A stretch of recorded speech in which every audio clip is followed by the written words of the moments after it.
अपनी भाषा के बल। जापान एक छोटा सा देश था महाराज, जापान एक छोटा सा देश था, लेकिन आज इसको देखिए महाराज,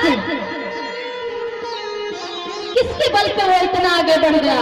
अंग्रेजी के बल पर नहीं, अपनी मातृभाषा के बल पर। और हम लोग हिंदी बोलने में शर्म, हम नहीं अपनी संस्कृतियों का मान बढ़ाएंगे महाराज, तो क्या विदेश वाले आएंगे बढ़ाने? हम भारत में जन्मे हैं, भारत माँ की गोद में हमारा जन्म हुआ है, इसलिए कहते हैं महापुरुषों का चरित्र पढ़िए। महापुरुषों का चरित्र पढ़ेंगे तब पता लगेगा कि उन्होंने भारत के लिए क्या क्या योगदान किया है। स्वामी विवेकानंद जी का वो धारा प्रवाह प्रवचन चला, प्रवचन विश्राम हुआ तो विवेकानंद जी से मिलने एक युवती आई, अमेरिकन युवती, और कहा स्वामी जी मुझे आपसे कुछ कहना है। तो स्वामी विवेकानंद जी ने कहा क्या बात है देवी, कहिए आपको क्या कहना है? तो उस युवती ने कहा स्वामी जी वो बात मैं सबके सामने नहीं कह सकती, वो बात मुझे एकांत में कहनी है। तो स्वामी जी ने कहा ठीक है आप मेरे आवास पर आ जाना। महाराज सायंकालीन बेला वो युवती पहुंची विवेकानंद के आवास पर, दरवाजे पर दस्तक दी। स्वामी जी ने कहा आइए देवी स्वागत है आप, कहिए आप क्या कहना चाहते हैं? उस युवती ने कहा स्वामी जी एक विनम्र निवेदन, मैं आप जैसा पुत्र चाहती हूँ। आप विचार करना महाराज, वो अमेरिकन की परख इतनी सुंदर युवती और निवेदन कर रही है स्वामी विवेकानंद जी से कि मुझे आप जैसा पुत्र चाहिए। स्वामी विवेकानंद जी ने कहा अच्छा मेरे जैसा? हाँ स्वामी जी एक बार मुझसे प्रेम कर लीजिए, मैं आप जैसा पुत्र प्रकट कर दूंगी। एक बार मेरी ओर प्रेम की दृष्टि डाल दीजिए, मैं आप जैसा पुत्र पाना चाहती हूँ। स्वामी विवेकानंद ने अपने आप को बिल्कुल मन एकाग्र किया और कहा देवी आप मेरे जैसा पुत्र चाहती हैं? हाँ देवी आप मेरे जैसा पुत्र प्राप्त करना चाहती हैं? तो उस स्त्री ने कहा हाँ स्वामी जी मुझे आप जैसा पुत्र चाहिए। स्वामी जी ने कहा नख सिख मेरे जैसा? उस युवती ने कहा हाँ आप जैसा। तो महाराज भारत का युवा कैसा होना चाहिए, उसके क्या संस्कार होने चाहिए, एक भारतीय युवा के कर्तव्य क्या है, उसका धर्म क्या है, उसका संस्कार क्या है, विवेकानंद। स्वामी जी ने कहा मेरे जैसा पुत्र पाना चाहती हैं, आप मेरे जैसे पुत्र को प्राप्त करना चाहती हैं?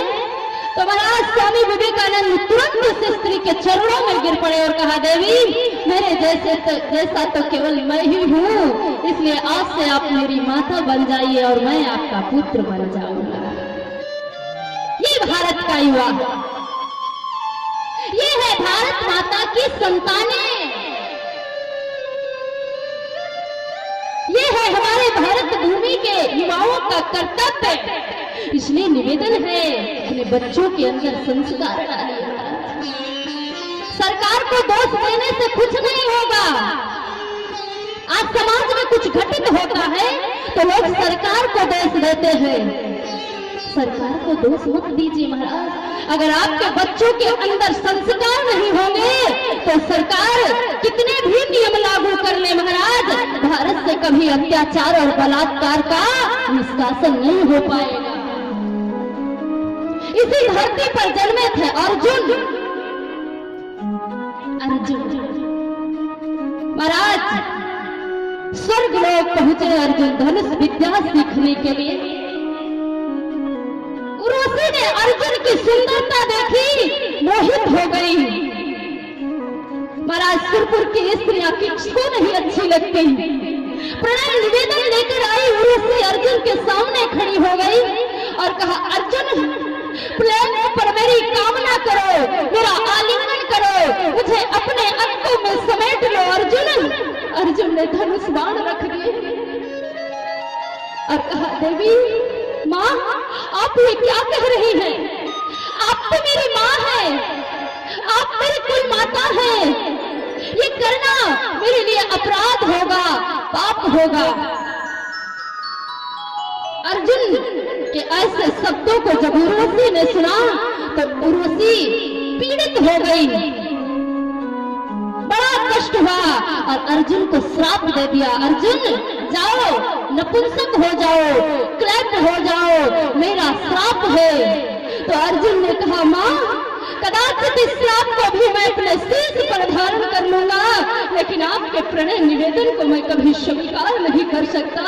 मैं उसे कभी, ये भारत भूमि है, ये है भारत का युवा। इसलिए माताओं, बच्चों के अंदर संस्कार डालिए, बच्चों के अंदर संस्कार होंगे, राम जैसे आदर्श होंगे, राम जैसा चरित्र होगा तो भारत में कभी दुर्घटनाएं घटित नहीं हो सकती, भारत में कभी अत्याचार का बढ़ावा हो नहीं सकता। और आज महाराज स्वामी विवेकानंद को देखते हुए, ऐसे युवाओं को देखते हुए, भारत भूमि में जन्मे इन संस्कारों को देखते हुए हनुमान जी ने लेखनी उठा दी और लिख दिया। बाबा तुलसीदास जी ने आधा सोर उठा लिखा कि धरी न काहू धीर, सबके मन मन सिज हरे, जहि राखे रघुवीर, तेऊ बरे यही काल मोह।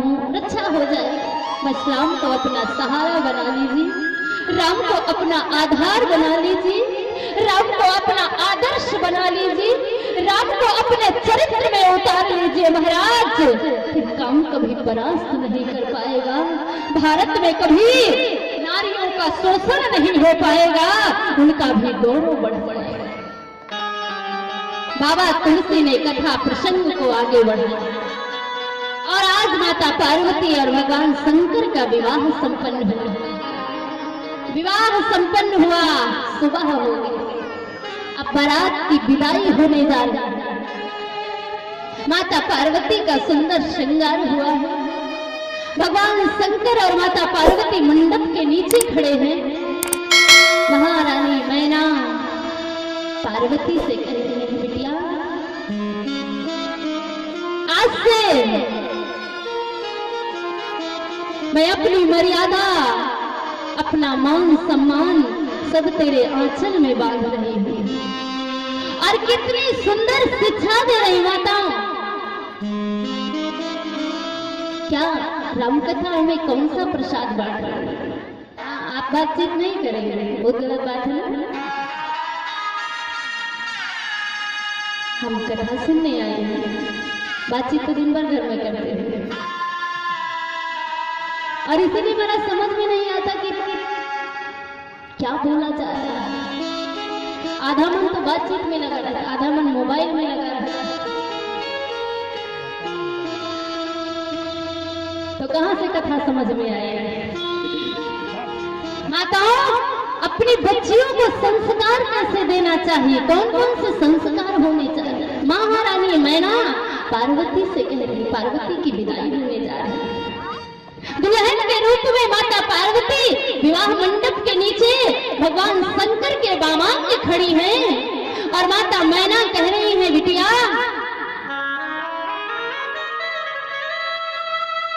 करहूं सदा संग कर पद पूजा, करहूं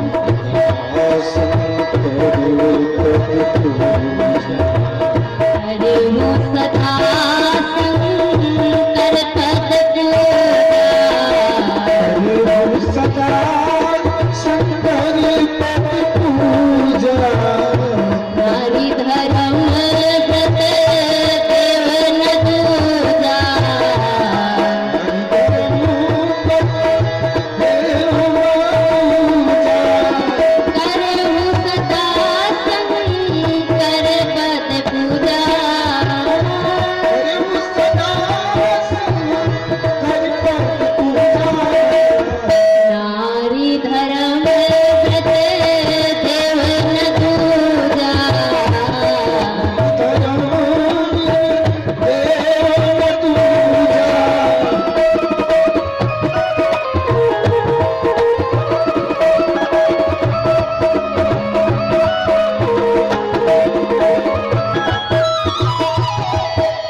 बोले करे हूँ सदा शंकर पद पूजा।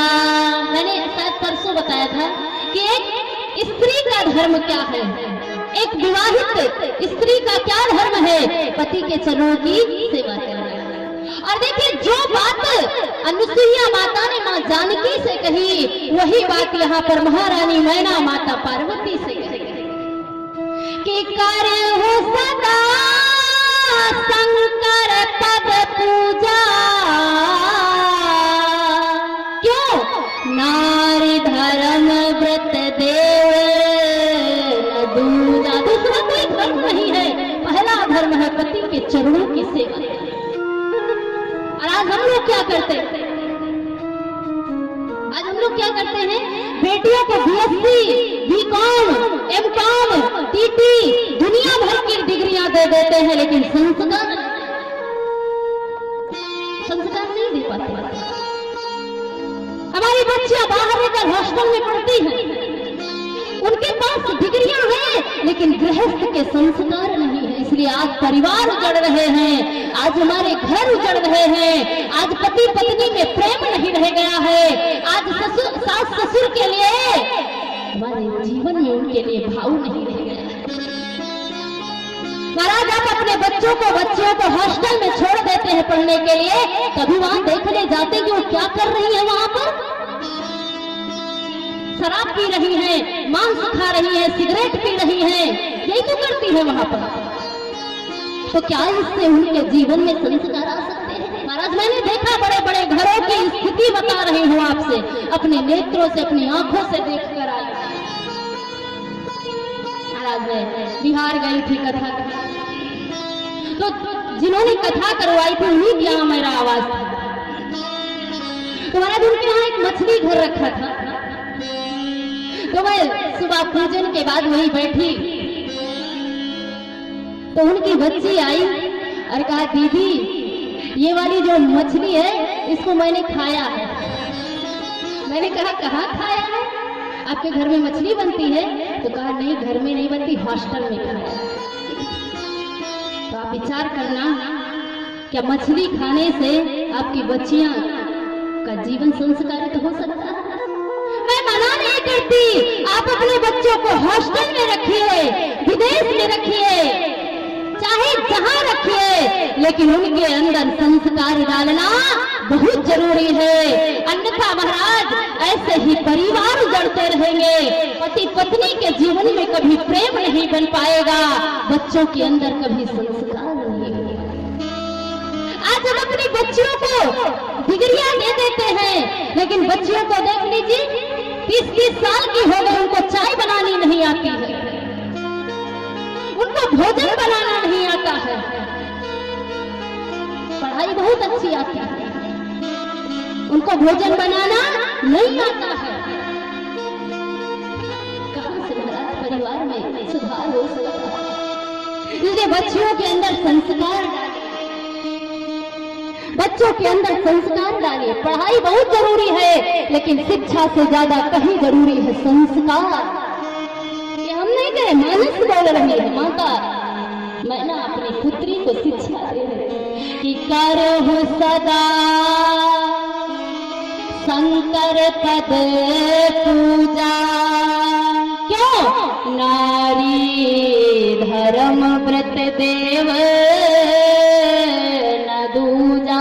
नारी का यही धर्म है, उसकी यही पूजा है।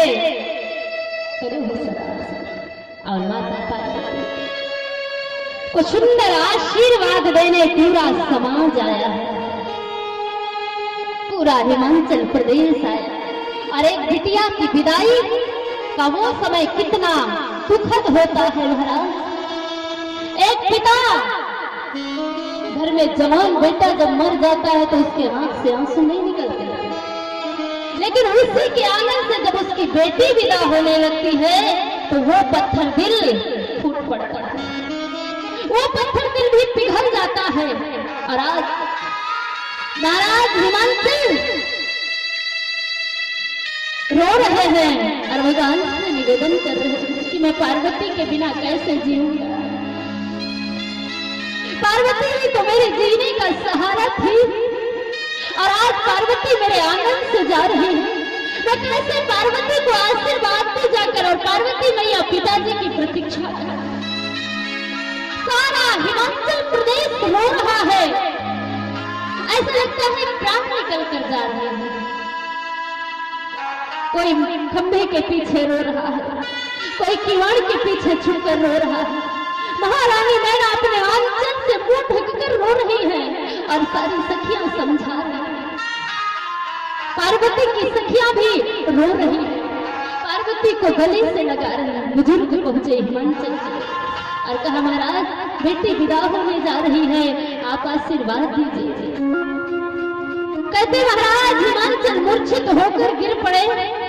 महाराज हिमाचल को लेकर आए सब लोग और पार्वती दुल्हन के रूप में सामने खड़ी है। ले जाकर डोली में बिठाया और सुंदर आशीर्वाद दिया। जाओ बेटी, आपका जीवन सुखमय हो, आपका गृहस्थ आश्रम सुंदर हो, पावन हो, पवित्र हो, सदैव सुखी रहे, ऐसा आशीर्वाद दे। बाबुल की दुआएं लेती जा तुझको सुखी संसार मिलेगा। बाबुल की दुआएं जा तुझको सुखी संसार मिलेगा।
को सुंदर आशीर्वाद देकर विदाई। बहुत सारा धन भगवान शंकर को हिमाचल महाराज समर्पित कर। शंकर बाबा ने कहा, मुझे ये धन की जरूरत नहीं, मुझे तो पार्वती चाहिए थी, तो आपने समर्पित किया। अब मुझे ये सब कुछ नहीं चाहिए, बस मुझे आप आज्ञा दीजिए, मैं कैलाश प्रस्थान करूं। भगवान शंकर अपने गणों के साथ उनका कैलाश में आगमन हुआ। खूब उत्सव मनाया गया और सब गण अपने अपने शमशान भूमि को सारे भूत प्रेत प्रस्थान कर गए। अब कैलाश में दो गण बचे, श्रृंगी और भृंगी, और भगवान शंकर का वाहन नंदी। महाराज बाबा तुलसी बड़ा सुंदर वर्णन कर रहे हैं। माता पार्वती का विवाह संपन्न हुआ और कैलाश में माता पार्वती भगवान शंकर के साथ निवास कर रही है। बाबा तुलसी बड़ा सुंदर वर्णन कर रहे हैं कि करहे विविध विध भोग विलासा, गणन समेत बसहि कैलासा।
एक तरह का नहीं, माता पार्वती अनेकों श्रृंगार कर रही है। कभी बाल में जूड़ा लगाती हैं, कभी सुंदर पुष्पों को अपने बालों में गूंथती है और भगवान शंकर को प्रसन्न कर। और एक बहुत बड़ी बात, एक स्त्री के जीवन में श्रृंगार का प्रवेश कब होता है? ध्यान से सुना, मानस बता रहे हैं। जब सती का वियोग हुआ भगवान शंकर से, तो महाराज कहते हैं श्रृंगार भूल गई, श्रृंगार करना छोड़ दिया। क्यों? क्योंकि पति का वियोग हो गया और श्रृंगार सिर्फ पति के लिए किया गया, संसार को रिझाने के लिए नहीं बना। श्रृंगार का सम्मान सिर्फ आपका पति करेगा और श्रृंगार का प्रारंभ है पति से शुरू होगा। हम नहीं कह रहे माता पार्वती कि करहि विविध विध भोग विलासा, नित्य नए श्रृंगार कर रही है। भगवान शंकर को तरह तरह के भोजन बनाकर खिला रही है, सुंदर मिष्ठान बना रही है, पकवान बना रही है। भगवान शंकर परम प्रसन्न है मां पार्वती के साथ। और कहते हैं समय बीता तो महाराज वो समय उपस्थित हुआ जिसकी प्रतीक्षा सारे देव कर रहे कि वो समय आ जाए, तारकासुर से मुक्ति मिल जाए।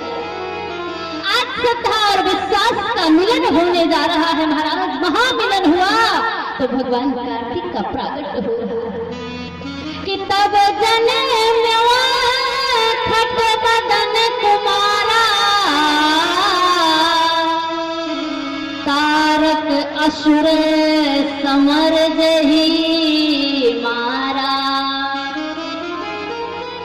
भगवान कार्तिक का प्रागट हुआ, श्रद्धा विश्वास के मिलन से कार्तिक जैसा पुरुषार्थ प्रकट हुआ और महाराज तारकासुर से भीषण युद्ध छिड़ गया। भयानक युद्ध तारकासुर से हुआ और महाराज महाराज युद्ध के मैदान में तारकासुर का वध किया भगवान कार्तिक ने। और समाज में जो पापाचार अत्याचार फैल गया था महाराज, समाज से अत्याचार पापाचार को मिटाकर समाज को लाकर एक व्यवस्थित स्थान पर रखा। याज्ञवल्क्य जी भरद्वाज जी को कथा सुना रहे हैं। महाराज बाबा लिख रहे हैं कि भरद्वाज जी कथा सुनते सुनते उनके नेत्रों में आंसू आ गए। तो याज्ञवल्क्य जी ने कहा, ऋषिवर आपके नेत्रों में आंसू, ये आंसू क्यों? हाँ, सारे लोग ट्रक देख लेंगे, क्योंकि ट्रक तो हमने कभी देखा नहीं, पहली बार देख रहे हैं।